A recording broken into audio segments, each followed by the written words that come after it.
எடப்பாடின்னு சொன்னோடனே எல்லாரும் அதிர்ச்சியோடு பார்த்தாலும் ஏற்றுக்கொண்டாங்க. இப்படிப்பட்ட ஒரு நபர் சின்னம்மா வந்ததுக்கப்புறம் கட்சியை கைப்பற்றிக்கிட்டு விடாமல் பிடித்தது எவ்வளோ பெரிய துரோகம். அப்போ அவ்வளோ ஒரு துரோகி, பச்சை துரோகி இப்படிலாம் பேசுகிறார். அப்போ அதுக்காக அதிமுகவை மீண்டும் நம்ம வந்து காப்பாற்றணும்னா நம்ம ஒரு கட்சியை ஆரம்பிச்சார். பிரதமரை சந்திக்க என்னை யாரும் விடலை அப்படின்னு சொல்லி தான் என்டிஏ கூட்டணி வெளியே வந்தார். அப்போ கூட இவர் நேனார் நாகேந்திரன் கூட என்கிட்ட சொல்லியிருக்கலாமே, நான் சந்திக்க வச்சிருப்பேனே அப்படின்னு சொன்னார். ஆனால் அவரை சந்திக்க விடலை. தடுத்தது யார் அப்படிங்கிறது முக்கியமான கேள்வி. இப்போ எடப்பாடிக்கு தினகரனை சேர்க்க விருப்பம் இல்லை அப்படிங்கிறது உண்மைதான். ஏன்னா பல்வேறு காலகட்டங்களில் தினகரனை சேர்க்கக்கூடாதுன்னு சொன்னவர் தான்.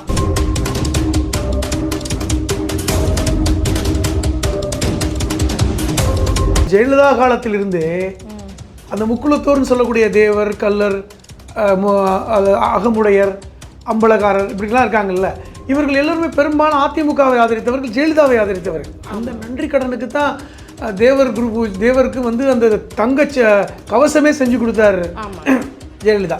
இன்றைக்கும் கூட அதிமுகவுடைய பொருளாளர் தான் கொண்டு போய் கொடுப்பாங்க. சாலை போக்குவரத்தில் 4200 கோடி ஊழல்னு சொல்லிட்டு எடுத்து வச்சுருக்காங்க, அதில் சிக்கியிருக்காரு.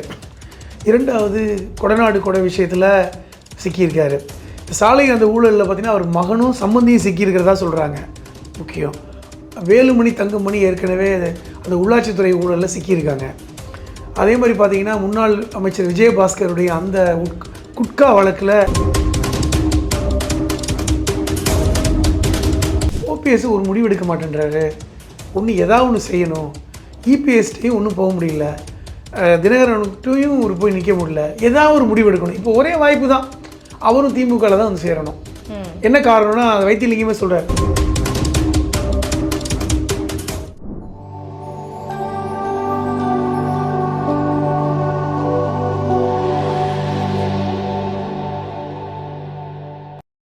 நேர்களுக்கு வணக்கம். இன்றைய நேர்காணலில் நம்மோடு இணைந்திருக்கிறார் எழுத்தாளர் திரு புதுமடம் ஹலீம் அவர்கள். வாருங்கள் பேசுவோம். வணக்கம் சார். வணக்கம். இன்றைய தினம் டிடிவி தினகரன் அவர்கள் அவங்க பண்ண அந்த மாஸ் ஜம்ப் தான் வந்துட்டு பெரிய அளவில் பேச பொருளாக மாறி இருக்கு. இனிமேல் இந்த கூட்டணிக்குள்ளே வரவே மாட்டேன், பயங்கர துரோகங்கள் நிறைந்த கூட்டணி, எடப்பாடி பழனிசாமி துரோகத்தின் மறு உருவம் இப்பெல்லாம் நிறைய பேசிட்டு திரும்ப என்டிஏ கூட்டணிக்குள்ளே வந்துட்டு நாங்கள்லாம் இணைஞ்சிட்டோம் அப்படின்னு சொல்லியிருக்காரு. இது எப்படி பார்க்குறீங்க? எடப்பாடி இருக்கின்ற கூட்டணிக்கு நான் வருவதாக இருந்தால் தூக்கில் தொங்கிடலான்னாரு. அந்த கூட்டணிக்கு வர்றதை விட தூக்கில் தொங்குறது பெட்டர்னாரு. எப்போ தூக்கில் தொங்க போகிறாருன்னு தெரியல. அவர் சொன்னது தான், நம்ம அவரை வந்து சொல்லலை. இந்த மாதிரி தான் அவர் சொன்னார். இன்னொன்று, இந்த அமமுகங்கிற கட்சியே எடப்பாடிக்கு எதிராக ஆரம்பிக்கப்பட்ட கட்சி தான். அதிமுகவை எடப்பாடியிலிருந்து மீட்கணுங்கிறதுக்காக ஆரம்பிக்கப்பட்ட ஒரு கட்சி. இப்போ இன்னும் சொல்லப்போனால் திமுக எதிர்ப்பில் தான் அதிமுக வளர்ந்தது. திமுகவுடைய எதிர்ப்பு தான் அதிமுகவே. திமுகவும் அதிமுகவும் ஒன்றா சேர்ந்து கூட்டணியில் இருக்கும்னு எதிர்பார்க்க முடியுமா? அப்படி தான் நம்ம இதை எதிர்பார்த்தோம். அந்த மாதிரியான ஒரு சூழலில் நான் அந்த கூட்டணிக்கு போகிறேன்றாரு. கூட்டணிக்குள்ள ஒருத்தர் போகிறது என்பது அவங்கவுங்க விருப்பம், யாரும் தடைப்பட முடியல. ஆனால் என்ன மாதிரிலாம் பேசுனீங்க? அவர் சொன்னார் இவர் 420னாரு, இவரை சொன்னார் துரோகின்னாரு. இப்படி மாறி மாறி பேசுனதை 2 கட்சி தொண்டர்களும் பார்த்தாங்க. நான் என்ன பார்க்குறேன்னா, தலைவர்களுக்கு எப்பவுமே ரோசம் இல்லை, ஆனால் தொண்டர்களுக்கு இருக்குது. தொண்டர்களுக்கு மான மரியாதை இருக்குது. அமமுக கட்சி ஆரம்பிக்கும் பொழுது இபிஎஸ் ஒழிகன்னு சொன்னாங்க. ஏன் அதை சொல்கிறீங்க? நேற்று ப்ரெஸ் மீட்டில் அமமுக என்டிஏ கூட்டணியில் இணையும்னு சொல்லி ஒரு ப்ரெஸ் மீட் கொடுக்கும்போது பின்னாடி இருக்கிற ஒரு தொண்டர் என்ன கத்துனார் பார்த்தீங்களா? எடப்பாடிக்கு டெபாசிட் போயிருங்க. ஆமாம் ஆமாம். அவருக்கு நான் என்ன நினைக்கிறேன்னா, அண்ணன் வழக்கம் போல் எடப்பாடியை திட்ட போகிறாரு போல் அப்படின்னு நினச்சி கத்திட்டார வேணுமோன்னு. ஆனால் எங்கள் அண்ணன் வந்து எடப்பாடி கட்சி கூட்டணியில் சேர போகிறது அவருக்கு தெரியல. இது ஒரு பெரிய அதிர்ச்சி. இப்போது சமீப காலம் நினைக்கிறேன், சில மாதங்களுக்கு முன்பு நாங்கள் என்டிஏ கூட்டணியிலிருந்து வெளியே வர்றோம்னு சொன்னார்ல தினகரன். அப்போ உங்கள் கட்சிக்காரங்களாம் வெடி போட்டாங்க. அப்பா ஒளிஞ்சுது, நம்ம தனியாக இருக்கலாம். ரெண்டாவது வந்து போட்டு தேவையில்லாமல் சிறுபான்மை மக்களை எதிர்த்துக்கிட்டு இருக்கோம், நம்ம திமுகவை மட்டும் எதிர்த்துக்கிட்டு கட்சி வச்சுக்குவோம், நமக்கு 2 பேரும் வேணாம், திமுக வேணாம் அதிமுக வேணாம், நம்ம ஒரு 3ஆம் பலமான அணியாக வரணும்னு சொல்லி தான் நம்ம தொண்டர்கள்லாம் விரும்பினதை பார்த்தோம். இரண்டாவது, நீங்கள் வந்து இந்த கட்சியை ஆரம்பித்து தொண்டர்களுக்கு என்ன சொல்லி கொடுத்துருந்தீங்க? எடப்பாடி செய்த துரோகம், சசிகலா அவர்கள் எப்படி நம்பிக்கையோடு கட்சியை ஒப்படைச்சிட்டு போனாங்க, நீங்கள் தவழ்ந்து வந்து கட்சியை கைப்பற்றினீங்க. கைப்பற்றலை, உங்களுக்கு கொடுத்தாங்க.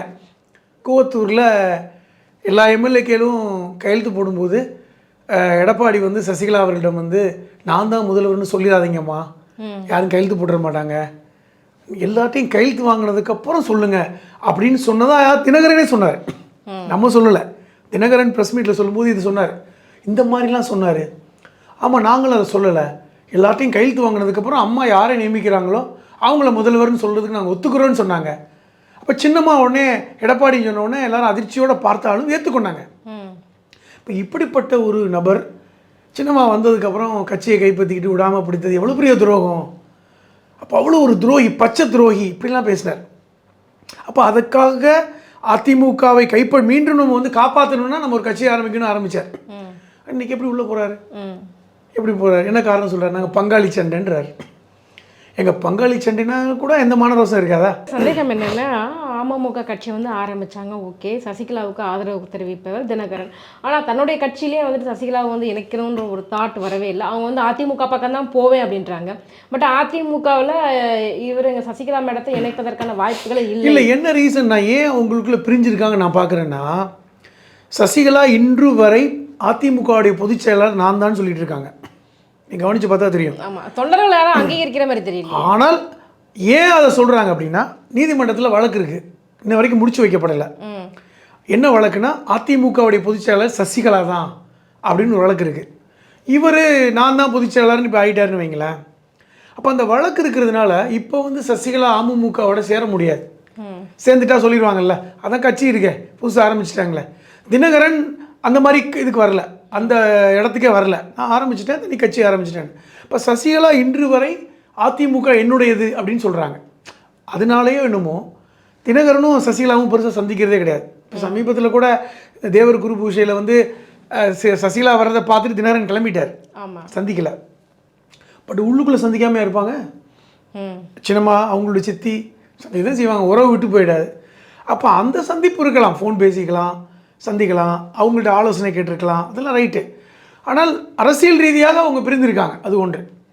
ஆனால் என்ன ஒரு விஷயம்னா, இப்போ இந்த ஒரு என்டிஏ கூட்டணிக்குள் தினகரன் வர வேண்டிய கட்டாயம் என்ன, அதான் முக்கியம்.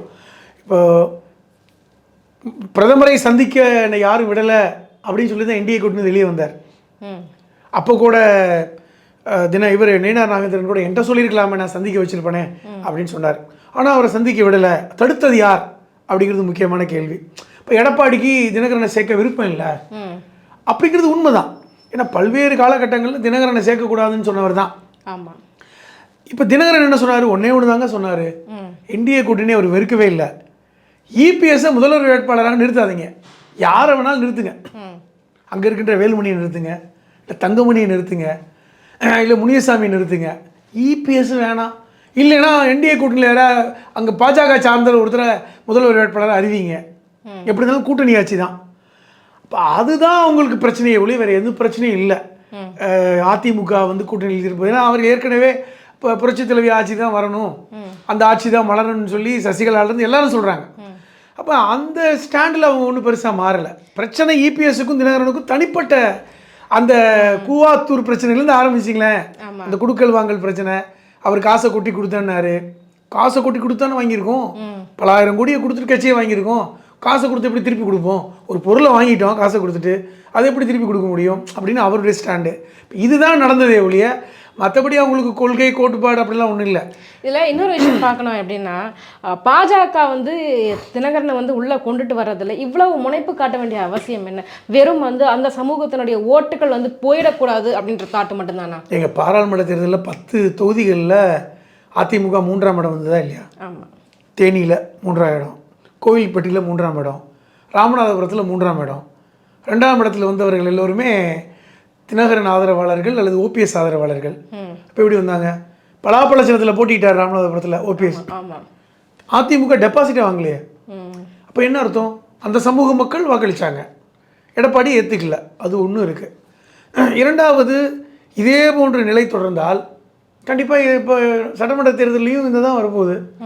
அப்போ பாஜகவிற்கு ஒரு என்ன ஒரு விஷயம்னா, அவங்களுக்குள்ள 1000 பிரச்சனை இருக்கட்டும், நம்ம ஜெயிக்கணும்ல. அப்போ தினகரன் வேணும், ஓபிஎஸ் வேணும், அந்த சமூக மக்களுடைய வாக்குகள் வேணும். நான் உங்களுக்கு நினைவுபடுத்துகிறேன், அது ஜெயலலிதா காலத்திலிருந்து அந்த முக்குளத்தோர்னு சொல்லக்கூடிய தேவர், கல்லர், அகமுடையர், அம்பலகாரர் இப்படிலாம் இருக்காங்கல்ல, இவர்கள் எல்லாருமே பெரும்பாலும் அதிமுகவை ஆதரித்தவர்கள், ஜெயலலிதாவை ஆதரித்தவர்கள். அந்த நன்றி கடனுக்கு தான் தேவருக்கு வந்து அந்த கவசமே செஞ்சு கொடுத்தாரு ஜெயலலிதா. இன்றைக்கும் கூட அதிமுகவுடைய பொருளாளர் தான் கொண்டு போய் கொடுப்பாங்க. இதுவரை ஓபிஎஸ் தான் கொடுத்துக்கிட்டு இருந்தார். அதுக்கப்புறம் தான் இப்போது திண்டுக்கல் சீனிவாசன் இந்த கடந்த முறை கொண்டு போய் கொடுத்தார். இப்போ அந்த ஒரு இது இருக்குது. அந்த பாண்டிங் இன்றைக்கி உடஞ்சி போச்சு. இன்றைக்கி கடந்த குரு பூஜையில் எடப்பாடி வரும்போது அங்கே இருக்கிறவங்கெல்லாம் என்ன சொன்னாங்க, எடப்பாடி துரோகி வெளியே போ அப்படின்னு கத்துனாங்க. அப்போ எடப்பாடிக்கு ஏற்கனவே இங்கே கெட்ட பேர் இருக்குது, அந்த வாக்கு வராது. அப்போ அந்த வாக்குகளை சேர்க்கணும். இப்போ வந்து புதுசாக ஒன்றும் தினகரனுக்கு வாக்கு வரல, ஏற்கனவே இருந்த அந்த வாக்குகள் பிரிந்திருக்கிறது, அதை சேர்க்கணும். அதற்கு வந்து இவர்கள் வந்து ஒரு 10 பாராளுமன்ற தொகுதி போது கிட்டத்தட்ட ஒரு 50 சட்டமன்ற தொகுதிகளில் இவர்களுக்கு செல்வாக்கு இருக்குன்னு பாஜக நம்புது. அதுதான் காரணம், வேறு ஒன்றுமே இல்லை. இப்போ இப்போ இப்போ எடப்பாடிக்கு என்ன பிரச்சனை? எனக்கு எந்த பிரச்சனையும் இல்லைங்க. அதனால் கட்சியை பற்றி பேசக்கூடாதுக்கு நான் தான் தலைவர் பொதுச்செயலாளர்னு ஒத்துக்கணும், கைப்பற்றியில் வரக்கூடாது, அவ்வளோதான் அவர் கேட்குறது. வேறு சிக்கல்லாம் ஒன்றும் இல்லை. எல்லாருக்கும் இருக்கின்ற சிக்கல் ஒன்று தான். எல்லாருக்குமே பல பிரச்சனை இருக்குது. தினகரனுக்கு ஏற்கனவே கட்சி சின்னத்தை கைப்பற்ற போகிற லஞ்சம் கொடுத்தாருன்னு ஒரு கேஸ் இருக்குது. ஆமாம், அதில் வசமாக மாட்டியிருக்காரு. உண்மையிலே சொல்லப்போனால் எடப்பாடியோட நின்று பேசக்கூட அவருக்கு பிடிக்கல. அடிப்படையில் பார்த்தீங்கன்னா இப்போ நேற்று பத்திரிகையாளர் கேட்குறாங்க, யாருங்க முதலமைச்சர்? அதான் உங்களுக்கு தான் தெரியுமே. அதான் தெரியாதா? யாருங்க வண்டி ஓட்டுறது? அதான் டிரைவர் பேர் தான் உங்களுக்கு தான் தெரியுமே. பேர் சொல்லக்கூட விருப்பப்படலை. ஆமாம், காரில் ஏற்றிட்டாங்க, பஸ்ஸில் ஏற்றிட்டாங்க, கண்டக்டர் டிக்கெட் கேட்குறாரு, டிரைவர் யாருன்னு அதான் தெரியுமா, உங்களுக்கு தான் தெரிஞ்சவங்க தானே. அப்படி தான் போகிறாங்க. சந்திப்பீங்கன்னா தேவை இருந்தால் சந்திச்சுக்குருவோம், தேவை ஏற்பட்டா. பாஜக வந்து ரொம்ப கட்டாயப்படுத்தியிருக்கு. இதெல்லாம் காட்டி மிரட்டி தான் வந்து கூட்டணியில் சேர்த்துருக்காங்க, பகிரங்கமாக தெரியுது. நான் என்ன கேட்குறேன், எனக்கு அவங்க மிரட்டலைன்னு நம்புகிறோமா என்ன? அந்த அளவுக்காக நம்ம இருக்கோம், மிரட்டுறாங்க. நீங்கள் எனக்கு ஒரு சந்தேகம் என்னென்னா, திமுகவுக்கும் இதே மாதிரி ஒரு அழுத்தங்கள் இருக்கும், இடி ரைட்லாம் வர்றாங்க, பாஜக நிறைய நெருக்கடிகள் கொடுத்துக்கிட்டே இருக்குது. இருந்தாலும் திமுக ஸ்டெபனாக நிற்கிறாங்க. ஆனால் அதிமுக பக்கம் வந்து ரொம்ப பலகீனமாக இருக்கிறாங்க. அப்படியே பாஜகவிடம் அடிபணிஞ்சு போயிடுறாங்கன்னு கூட சொல்லலாம். அவ்வளவு தூரம் வந்துட்டு நிறைய ஊழல் பண்ணியிருக்காங்க. உண்மைதானேங்க. இப்போது அதிமுக அதாவது கிட்டத்தட்ட கடந்த 4 வருடங்களாக முதலமைச்சராக எடப்பாடி இருக்கும்பொழுது இந்த ஊழல்களை கையில் வச்சுருக்காங்க. சாலை போக்குவரத்தில் 4200 கோடி ஊழல்னு சொல்லிட்டு எடுத்து வச்சுருக்காங்க, அதில் சிக்கியிருக்காரு. 2வது கொடநாடு கொடை விஷயத்தில் சிக்கியிருக்காரு. இந்த சாலை அந்த ஊழலில் பார்த்திங்கன்னா அவர் மகனும் சம்பந்தியும் சிக்கியிருக்கிறதா சொல்கிறாங்க. முக்கியம் வேலுமணி தங்கமணி ஏற்கனவே அந்த உள்ளாட்சித்துறை ஊழலில் சிக்கியிருக்காங்க. அதே மாதிரி பார்த்திங்கன்னா முன்னாள் அமைச்சர் விஜயபாஸ்கருடைய அந்த குட்கா வழக்கில் இன்னை வரைக்கும் உயிரோட்டமாக அப்படியே வச்சுக்கிட்டே இருக்காங்க. இப்போ இது எல்லாம் எப்படி இருக்கும்? ஆனால் எடுக்கலை. அப்படி எடுத்து காமிப்பாங்க, ஓகே என்ன உள்ளே வச்சுருவாங்க, எடுத்து காமிப்பாங்க. நீங்கள் வந்து நல்லா இருக்க வரைக்கும் ஒன்றும் பண்ண மாட்டாங்க, கொஞ்சம் முரண் பிடிச்சின்னா எடுப்பாங்க. ஆனால் நான் டெல்லிக்கு வந்துடுறேனே, நாளைக்கு சந்திப்போம்னே, ஓகே நீங்கள் முகத்தெல்லாம் மூட வேணாம்னே, ஓகே முகத்தை மூடனா காமிப்போம்னே, அப்படி தான். அப்போ மிரட்டி மிரட்டி மிரட்டி மிரட்டி ஒரு லெவலுக்கு கொண்டு வந்துட்டாங்க. இப்போ தினகரன் வந்து உண்மையிலேயே தினகரனுக்கு எடப்பாடியை பிடிக்காது, அதுதான் உண்மை. ஏன்னால் அந்த கட்சி ஆரம்பித்த நோக்கமே அப்படி தான். இப்போ நீங்கள் வந்து வேறு நெருக்கடியில் இருக்கியே, ஓகே கட்சி தொண்டர்கள் எப்படி மாறுவாங்கிறது தான் பெரிய கேள்வி. ஏற்கனவே வந்து இந்த தேர்தலில் 2 பேரும் மோதிக்கிட்டாங்க தேனி பக்கத்துலலாம். அவன் எப்படி கை கொடுத்து ஆனால் எடப்பாடியை முதலமைச்சர் ஆக்கிடும்னு வருவான்னு தெரியல. அதெல்லாம் யோசிக்கக்கூடிய இடத்துல இப்போ தினகரன் இல்லை. ஏன்னா அந்தளவுக்கு மோசமாக இருக்குது, மாட்டிக்கிட்டு இருக்கோம், வேறு வழி இல்லை. மோடி ஆட்சி இருக்க வரைக்கும் தான் நம்ம நிலமை, அதுக்கப்புறம் பார்த்துக்கலாம் அப்படின்னு தான். அது மாதிரி தான் அன்புமணி நிலைமை அப்படி தான். இப்போ இவர்கள் எல்லோருமே விரும்பியா கூட்டணியில் இருக்காங்க. பஸ்ஸை நிப்பாட்டிட்டு வண்டி ஏறு, கும்பகோணம் நீ ஏறு, நீ வந்து மயிலாடுதுறை ஏறு, எல்லாம் ஏற்றிட்டியா, டிக்கெட் எடுத்தாச்சு ஏறியா, டிரைவர் வண்டி எடு, அப்படிதான் ஏற்றிட்டாங்க. எங்கே இறங்க போகிறாங்கன்னு தெரியாது, பேரில் வந்துட்டு பெரிய கட்டாயங்க. இது எப்படி சார் மக்கள் ஏற்றுப்பாங்க? பகிரங்கமாக தெரியுது, பாஜக செய்கிற உள்ளடி வேலைகள் எல்லாமே பார்க்குறாங்க, திருப்பரங்குன்ற விஷயத்தையும் பார்க்குறாங்க, தேசிய கல்விக் கொள்கையில் அவங்க நடந்துக்கிட்ட விதத்தையும் பார்க்குறாங்க. இப்படி ஒவ்வொரு விஷயமாக பார்த்துட்டு இருக்கும்போதும் மக்கள் இதை எப்படி ஏற்றுப்பாங்கன்னு இவ்வளவு தூரம் நம்புகிறாங்க? நான் ஒன்று சொல்கிறேன், அதுதான் நீங்கள் கரெக்டான கேள்வி. இப்போ பாஜகவை எதிர்க்கிறாங்கல்ல, திமுக மட்டுமே எதுக்குது. மேற்கு வங்காளத்தில் மம்தா பானர்ஜி எதுக்குறாங்க, நம்மளை விட அதிகமான விமர்சனம் பண்ணுவாங்க. நீங்கள் கவனிச்சிங்கன்னா தெரியும். ஆமாம், இப்போ ஸ்டாலின்லாம் வந்து பெரிய அளவில் விமர்சனம் பண்ண மாட்டார், விமர்சிப்பாங்க, நாகரிகமாக விமர்சிச்சுட்டு போயிடுவாங்க. பிரதமர் மோடியே வந்தாலும் வரவேற்பாங்க, அது வேறு நாகரிகமாக இருக்கும். ஆனால் மம்தா பானர்ஜி அப்படி இல்லை, பட்டு காட்டமாக விமர்சிப்பாங்க. அதே மாதிரி கெஜ்ரிவால் அவரும் அப்படி தான் விமர்சித்தார். ஆனால் ஏன் அங்கே தோற்று போயிட்டாங்க? இப்போ மேற்கு வங்காளத்தில் எதிர்க்கட்சியாக பாஜக இருக்குது, 40 எம்எல்ஏக்கள் அவங்க இருக்காங்க. இவ்வளோ காட்டமாக இருந்து எப்படி அங்கே வந்து 40 எம்எல்ஏக்கள் வாங்கினாங்க? ஆனால் நம்ம இவ்வளோ வந்து ஏன் பாஜக தமிழ்நாட்டில் பெருசாக காலண்ட முடியல? இந்த யோசிக்கணும். என்ன காரணம்னா அங்கு கட்சிக்காரங்க எதுக்குறாங்க, ஆனால் இங்கே மக்களே எதுக்குறாங்க. இது நீங்கள் இந்த வித்தியாசத்தை புரிஞ்சுக்கணும். இது கட்சிகள் எதிர்க்கிறதை விட மக்கள் மனதில் வந்து பாஜக மேலே ஒரு அதிருப்தியும் வெறுப்பு இருக்குது. அதுதான் எங்க கால் ஒண்ண முடியல. ஆனா ஓட் பேங்க் கணிசமா உயர்ந்திருக்கே சார். ஒரு 11% அவங்களும் வச்சிருக்காங்களே ஓட் பேங்க். 11% சொல்றீங்க. இப்போ இந்த 2024 தெரிஞ்சு போயிடும். நீங்க 11% சொல்றீங்க. 11%னால ஒன்றும் பிரயோஜனம் இல்லைன்ற. இல்ல நீங்க நோட்டாக கீழே இருந்த ஒரு கட்சியை வந்துட்டு இன்னைக்கு 11% வந்திருக்கு. நான் மெல்ல மெல்ல மெல்ல அப்படியே வளர்ந்துகிட்டு வராங்கன்னு நான் எடுத்துக்கலாம். இன்னொன்று சொல்றேன். ஏன் நீங்கள் 2014 தனியாக நின்றே வந்து 2 MP ஜெயிச்சிருக்காங்க. அதே நாகர்கோவில் பகுதியில் எப்போவுமே ஜெயிப்பாங்க. நீங்கள் கவனிச்சு பாருங்க. அவங்களுடைய ஓட் பேங்கிங் நாகர்கோவில் கன்னியாகுமரியில் இருக்கும். இப்போ கோயம்புத்தூரும் வந்திருக்கு. கோயம்புத்தூர் வந்திருக்குன்னு சொல்கிறேன். இப்போ பார்க்கலாமே. கோயம்புத்தூர் ஏன் சொல்கிறீங்க? உள்ளாட்சித்துறை இதில் பார்த்தா யாருமே இல்லை. அங்கே எத்தனை எம்எல்ஏக்கள் இருக்காங்க? வானதி வந்துட்டாங்கல்ல. வானதி வந்ததுக்கு காரணம் கமலஹாசன் நான் சொல்லுவேன். கமலஹாசன் பிரித்து இத்தனை லட்சம் வாக்குகள். கமலஹாசன் போட்டிக்கலாம் வானதி தூத்துருக்கலாம். அந்த வாக்குகள் பிரிந்து போச்சு. அது ஒரு காரணம். அதனால கூட கமலஹாசன் உள்ள கொண்டு வந்திருக்காங்க. நீங்கள் கவனிச்சு பாருங்கள். இப்போ கொங்கு மண்டலம் எப்படி வரப்போகுதுன்னு தெரியாது. நான் கேட்குறேன், அப்படி உண்மையிலே கொங்கு மண்டலத்தில் வந்து வெற்றி கிடச்சிருந்தா, செல்வாக்கு இருந்ததுன்னா அண்ணாமலை வெற்றி பெற்று இருக்கணுமே அரவக்குறிச்சியில். அவரை விட வானதி பெரிய தலைவர். நீங்கள் உங்களை கேட்குறேன், வானதி விட அண்ணாமலை பெரிய தலைவர் தானே பாஜக நினைக்கிறாங்க. எப்படி தோற்று போனார்? எல்முருகன் இது வரைக்கும் ஏதாவது ஒரு தேர்தலில் வெற்றி பெற்றிருக்காரா? நாமக்கல்ல இன்னைக்கு மத்திய அமைச்சர், மாண்புமிகு மத்திய அமைச்சர், அது விஷயம் வேற. இன்னைக்கு வரைக்கும் மீசையை முறுக்கிக்கிட்டு இருக்க எச் ராஜா ஒரு சாரண இயக்கத்தில் வெற்றி பெற்றிருக்காரு. தனியாக நின்று திமுகவோட கூட்டணியில் வெற்றி பெற்றார். காரைக்குடியில் எம்எல்ஏ ஆனார். வேறு எப்படி வெற்றி பெற்றாங்க? இப்போ நீங்கள் அதை பார்க்கணும். இப்போ இந்த 2026 தெரிஞ்சு போயிடும். நான் என்ன சொல்ல வரேன்னா, செல்வாக்கு பெருசாலாம் உயரலை. எப்பொழுதும் இருக்கின்ற அந்த செல்வாக்கு பாஜக என்ன இருக்குது. அதுக்கான பாஜக செல்லா காசு, பாஜக இங்கே வளரலை அது சொல்லலை. எல்லா கட்சிகளையும் போல் பாஜகவுக்கும் இங்கே ஆதரவு இருக்குது. ஆனால் ஆட்சியை பிடிக்கிற அளவுக்கு இல்லை. இப்போ குறைந்தபட்சம் விஜய்க்கு இருக்கின்ற பூம் இருக்கா? நான் கேட்குறேன். விஜய் மேலே எனக்கு ஏகப்பட்ட விமர்சனம் உண்டு. விஜய்க்கு கூடுற கூட்டம் டக்குன்னு கூடுதா? விஜய்க்கு மாதிரி லட்சக்கணக்கான மக்கள் இளைஞர்கள் நிற்கிறாங்களா? இல்லை. அப்போ அவருக்கு இருக்கின்ற வாக்கு சதவீதம் இப்போ தெரிஞ்சிடும். நீங்கள் விஜயுடைய வாக்கு சதவீதத்தை விட தொட மாட்டீங்க அப்படி பார்த்தா. இப்போ அதை நீங்கள் கவனத்தில் எடுக்கணும். இப்போ இது என்னன்னா, இதெல்லாம் நம்மை விட பாஜக உணர்ந்திருக்கிறது. அதை நீங்கள் முக்கியமாக புரிஞ்சுக்கணும். உங்களுக்கு இன்னுமே பாஜக தலைவர்களுக்கு ஒன்றுமே தெரியாதுன்னு நான் நம்பலை. அவர்களுக்கு இங்கே கள நிலவரம் தெரியும். அவர்களும் களத்தை ஆய்வு பண்ணியிருப்பாங்க. அவர்களுக்கும் ரிப்போர்ட் கிடச்சிருக்கும் எத்தனை % கிடைக்குதுன்னு. இப்போ சேர்க்குறாங்க. நீ ஒரு 2% கொடுறா, நீ ஒரு 5% கொடுறா, இவனை கூப்பிட்டா ஒரு 1% கிடைக்குமா? தேமுதிக வந்து ஒரு 1.5% கிடைக்குமா? அவன் கூட சொல்கிறான், அவன் 100 கோடி கேட்குறான். 100 கோடிக்கு 1.5% அதிகம்டா. இப்படிலாம் சேர்க்குறாங்க. சேர்த்து பிடிச்சி பார்த்து கொண்டு வர முடியுமா? இறுதியாக இருக்கிறது விஜய். இப்போ நீங்கள் இப்போ தினகரன் வந்து சொல்கிறார்ல, வேறு வழி இல்லை திமுக வீழ்த்தணும்னு. இதே வார்த்தையை விஜய் சொல்ல மாட்டார் நாளைக்கு. மொத்தத்தில் விரும்பாதவங்கெல்லாம் ஏறிட்டாங்க. நான் அந்த ரூட்டில் போகலடா, எனக்கு வேறு ரூட்ரா, ஏறுனேன் வண்டியில். எனக்கு இந்த பக்கம் போகணும், ஏறுங்க பார்த்துக்கலாம். இப்படி ஏற்றிட்டாங்க. கண்டக்டர் டிரைவரும் இருக்காங்க. ஒருத்தர் டிரைவர் மோடியாகவும், இன்னொரு கண்டக்டர் வந்து அமித்ஷாவும் இருக்காங்க. டிரைவராகவும் கண்டக்டராகவும் இருக்காங்க. யாருங்க வண்டி விடுறது? அதான் தெரியுமே, உங்களுக்கு தான் தெரியுமே. யாருங்க டிக்கெட் கொடுக்குறது? அதான் உங்களுக்கு தான் தெரியுமே. அப்படிங்கிற மாதிரி உள்ள தத்தளிச்சு போயிருக்காங்க. சில பயணங்கள் பார்த்தா தெரியுங்க. சில பயணங்கள் அப்படியே வாயை மூடிட்டு கம்முன்னு உட்காந்து பயணம் போயிட்டு இருப்போம். சில பயணங்கள் ஜாலியாக இருக்கும். அது மாதிரியான ஒரு சூழல் தான். இதில் என்ன ஒரு விஷயம்னா, ஓபிஎஸ் வந்து இப்போ தனிச்சு விடப்பட்டிருக்கிறாரா சார்? எந்த பக்கமும் போக முடியல. கூட இருந்தவங்க எல்லாருமே கொஞ்சம் கொஞ்சமாக கூடாரத்தை காலி பண்ணிட்டு திமுக பக்கம் போய்கிட்டு இருக்காங்க. அப்படின்னும் போது ஓபிஎஸ் எந்த பக்கம் தான் போவார்? அவருடைய அரசியல் வாழ்க்கை என்பது என்னவாக இருக்கு? கேள்விக்குறியா? இல்லை விஜய் பக்கம் போயிடுவாரா? இன்னைக்கு இருக்கிற வாய்ப்பு வந்து ஓபிஎஸ் வந்து டீ குடிக்க போனால் கூட தனியாக போகணுங்கிற மாதிரி தான். இன்னைக்கு டீ குடிக்க பக்கத்தில் அவர் ஒரு காலத்தில் டீ கடை வச்சிருந்தவர் தான். இன்னைக்கு டீ கடை போனால் கூட என்ன தனியாக வந்திருக்கீங்க, ஆள் வரலையானே அப்படின்னு கேட்குற மாதிரி இருக்குது. அந்த அளவுக்கு இன்றைக்கி கூட இருந்தவர்கள் பாருங்களேன்.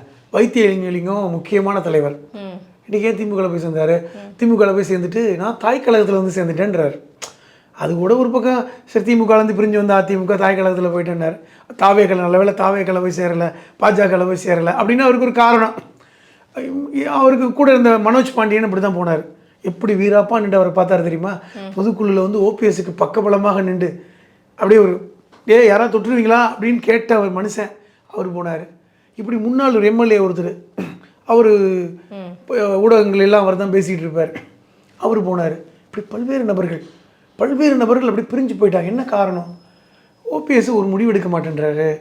ஒன்று ஏதாவது ஒன்று செய்யணும். இபிஎஸ்டையும் ஒன்றும் போக முடியல, தினகரன்கிட்டையும் ஒரு போய் நிற்க முடியல. ஏதாவது ஒரு முடிவு எடுக்கணும். இப்போ ஒரே வாய்ப்பு தான், அவரும் திமுகவில் தான் வந்து சேரணும். என்ன காரணம்னா வைத்திலிங்கமே சொல்கிறார், ஓபிஎஸ் ஒரு நல்ல முடிவு எடுப்பார், திமுகவில் சேர்ந்தப்புறம் சொல்கிறார். அப்போ நல்ல முடிவுனா என்ன? அவர் நல்ல முடிவு எடுத்திருக்கேன், அது மாதிரி ஒரு முடிவு எடுக்கணும் அப்படின்னு ஓபிஎஸ்னே வந்துடுவாருங்க. வேறு வழி இல்லைங்க. அந்த இடத்துக்கு இப்போ நகர்ந்துட்டார். திமுகவில் சேர்றதுக்கான அந்த ஏற்கனவே ஒரு சீட்டை தான் அந்த முதல்வர் வந்து நான் வாக்கிங் போகும்போது போய் பார்த்துட்டு வந்ததெல்லாம் நீங்கள் யோசிச்சு பார்க்கணும். வீட்டில் போய் பார்த்ததெல்லாம் அதெல்லாம் எல்லாமே வந்து ஒரு துண்டு போட்ட விஷயம் தான். விஜய் பக்கம் அவர் போக மாட்டாரா ஓபிஎஸ்? இல்லை, மாட்டாருன்னு தான் கருதுறேன். என்ன காரணம்னா ஏற்கனவே செங்கோட்டையன் போயிட்டார். அவருக்கே அங்கே இப்போ ரொம்ப பதட்டமாக இருக்குது. இப்போ வந்து செங்கோட்டையனை வந்து அங்கே இருக்கின்றவர்கள் வந்து வேறு விதமாக நடத்துகிறாங்கங்கிற மாதிரி செய்தி வருது.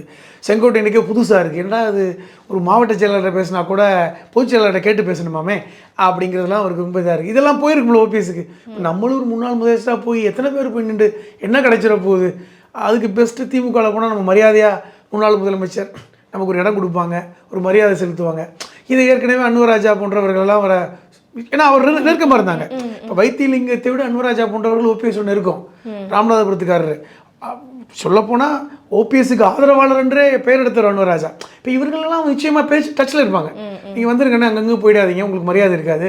இங்கே அட்லீஸ்ட் குறைந்தபட்சம் உங்களை மரியாதையாக வச்சுருப்பாங்க, நீங்கள் வந்துருங்க, நாளைக்கு உங்களுக்கு நல்ல வாய்ப்புகள் கிடைக்கலாம், ஒரு எம்பி ஆகலாம், உங்களுக்கு ஒரு மரியாதை கிடைக்கும் அப்படிங்கிற மாதிரி கூட பேசியிருக்கலாம். அதனால் வாய்ப்பு அப்படி தான். இன்றைக்கி தனித்து விடப்படவில்லை. கிட்டத்தட்ட அவர் தன்னைத்தானே தனிமைப்படுத்தி கொண்டாருங்கிற இடத்துக்கு அவர் நகர்ந்துட்டார். அதான் சொன்னேன். இப்போ இதெல்லாம் கூட்டி கழித்து பார்க்கும் பொழுது இன்றைக்கி அவர் ஓபிஎஸ்ஸுடைய அரசியல் அந்த தனிக்கட்சி ஆர்வமோ அல்லது வந்து ஒரு இதெல்லாம் ஒரு முடிவுக்கு வந்து விட்டது. இனி எங்கேயாவது இடத்துக்கு நகர்ந்து தான் ஆகணும். அதுவும் கூடிய விரைவில் எனக்கு தெரிஞ்சு நீங்கள் இந்த மாதமே எதிர்பார்க்கலாம். இதில் இன்னொரு விஷயம் என்ன அப்படின்னா, இப்போ எடப்பாடி அவர்கள் வந்து சமீபத்தில் தேர்தல் அறிக்கையை வந்து ஒன்று வெளியிட்டிருந்தார். 2000 ரூபாய் வந்து அனைத்து மகளிருக்கும் வழங்கப்படும், ஆண்களுக்கு பேருந்தில் பயணம், இந்த மாதிரியான ஒரு கவர்ச்சிகர திட்டங்கள் எந்த அளவுக்கு அரசியல் ஈடுபடும் நினைக்கிறீங்க தேர்தலில்? 1000 ரூபாய் கொடுக்க போகிறேன்னு சொல்லும்போது என்ன சொன்னார் எடப்பாடி? அதெல்லாம் வாய்ப்பு இல்லைங்க. 2000 கோடி பெண், 2 கோடி பெண்களுக்கு 1000 ரூபா கொடுக்க பணம் இருக்கா இப்படி கேட்டாரா இல்லையா? பணம் இருக்கான்னு கேட்டவர் எப்படிங்க அடுத்து டபுளாக கொடுக்க முடியும்?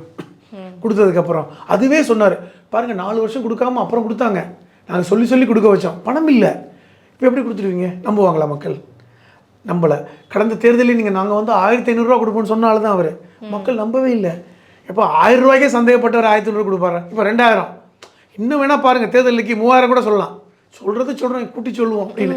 இப்போ இது எல்லாமே நம்பகத்தன்மைக்கான கேள்விக்குறி. பாஜகவில் நான் எப்பவும் சேர மாட்டேன், அம்மா முடிவு எடுத்தாங்க. ஜெயலலிதா சொன்னாங்கல்ல, பாஜகவில் அதாவது ஒரு தவறு பண்ணிவிட்டேன், இனிமேல் எக்காலத்திலும் பாஜகவில் சேர மாட்டேன்னு சொன்னாங்க. அதுதான் எங்கள் முடிவு, 2031 சேர மாட்டோம், 35 சேர மாட்டோம், அப்படியே வரிசையாக சொன்னார்.